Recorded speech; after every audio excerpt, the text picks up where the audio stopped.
How did the civil rights movement affect you as a person or growing up here in New York City in California? Well, the civil rights movement started in the 50s when I was born. So when I was a little girl, I remember watching the Martin Luther King's I Have a Dream speech and watching the college kids who were doing sit-ins. And I remember, you know, the Civil Rights Act and things like that in the 60s. I remember Malcolm X.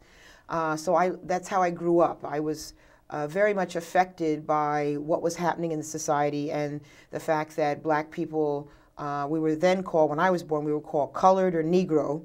And then when I was aware, we became known as Afro-Americans or Black Americans. And so that all affected me growing up in that time. And I realized from a young age that I would want to become involved in the struggle for African Americans to get their civil rights. And so I knew even from high school that that would be part of my life. And back then, a big issue in America was busing. Should children be bused from close to their house, far away, in order to desegregate? And this was highly contested.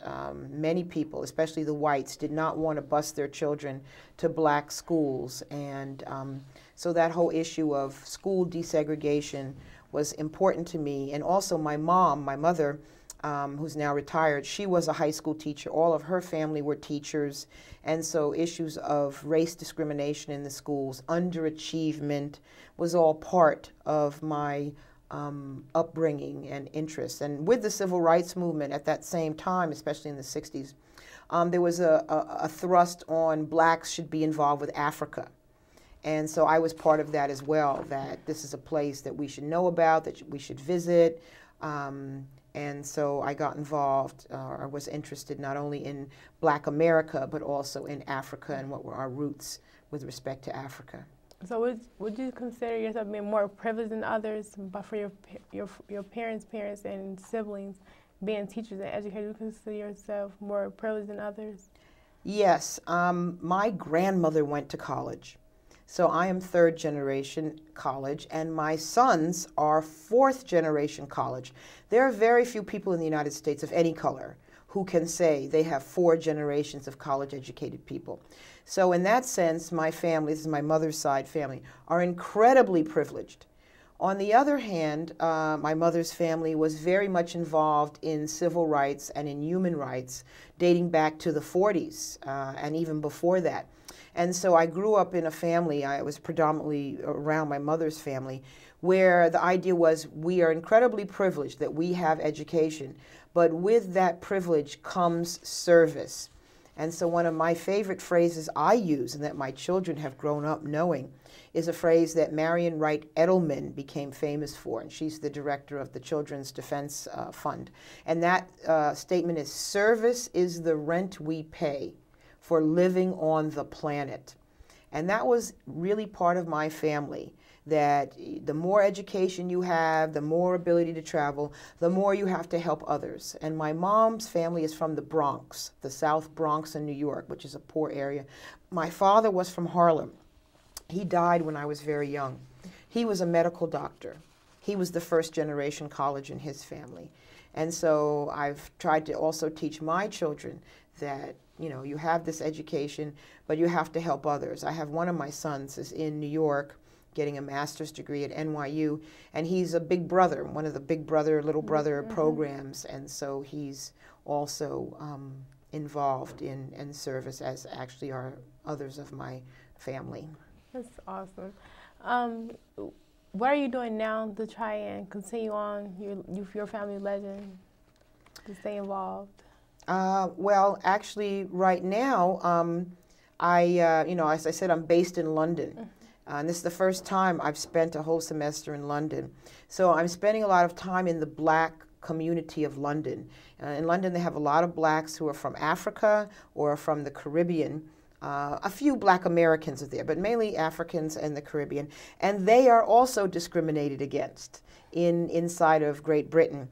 And so I'm learning about their discrimination, and so that I can bring back to the States some of their issues so that Black Americans can learn about them.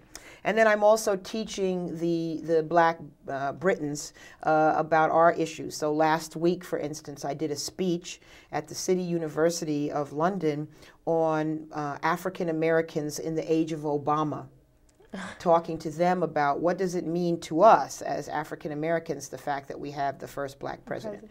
The whole world was interested in that, not just the U.S. And so they wanted my assessment of, you know, how is he doing so far? Or how do you all feel? You're his group. And so I feel a big part of what I'm doing now is education on both sides of the Atlantic, to explain to people on both sides about the similarities in struggle, the similarities in oppression, and the need to move forward even though things are bad, even though the economy is bad, even though many people have lost their jobs, that it's important on both sides of the Atlantic for people to move forward. And I happen to be lucky that I'm a professor and I have a tenured job, which means that I cannot get fired, you know, unless they shut down the whole law school or I commit a crime. I have a job for life. So that also is a very rare circumstance. And so I think people like myself, whose jobs are right now not in jeopardy, we have hiring, we have salary freeze issues going on, but that it's important to be involved. So that's one thing I'm doing now on each side. And then but going back in time a bit, I've been involved for the past 15 years or so with a group that's out of Los Angeles that's owned by Jim Brown, who's a former football player, world famous football player, a group called American, American with a capital I in the middle. And it's a youth program for people at risk. And so that program I actually brought to Iowa at one point, and they taught the program in Des Moines. And it can be taught to anyone. You can be used in prisons, or it can be used with, you know, people who are juvenile offenders. And so that was one of the projects that I did here in Iowa. And I also brought that program to New Orleans some years ago, before the flood time. So since I have only sons, I've always been concerned about Black males getting caught up in the criminal justice system, getting derailed from a rich future. And so I've tried to focus my service on trying to make sure fewer Black men end up getting derailed. Would you consider that one of your major accomplishments, helping others? Oh, definitely. To me, that's my major accomplishment. To me, it doesn't matter whether I got a degree or whether I have a title behind my name, but it is what have I done for somebody else. And so I would hope that I would be remembered for, you know, helping people through the American program. I also have helped write 3 constitutions of other countries.